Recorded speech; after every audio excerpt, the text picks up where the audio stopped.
In this video, I'm going to show you how you can permanently disable Galatea notifications or alerts. So if you've been receiving a lot of alerts from this app, then the best thing to do is to go ahead and disable them. So if this video helps, please like and subscribe to this channel. To permanently disable notifications from Galatea, you need to go ahead and find the app, then long press on it to access its app info page. And you can see we have app info here. Go ahead and tap on it to open. Alternatively, you can search for the app info page for this app through settings.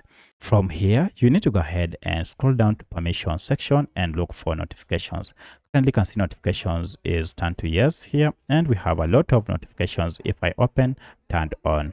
So to turn off all these notifications, you can see there are quite a number of them, such as floating, lock screen, just to mention but a few, even vibration. Just go ahead and toggle off show notifications, and this will permanently stop all the notifications you have been receiving from this app.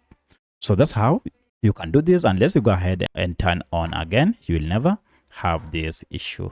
If you have any other question, kindly let me know in the comment section. Otherwise, thanks for watching, and let's meet in the next video.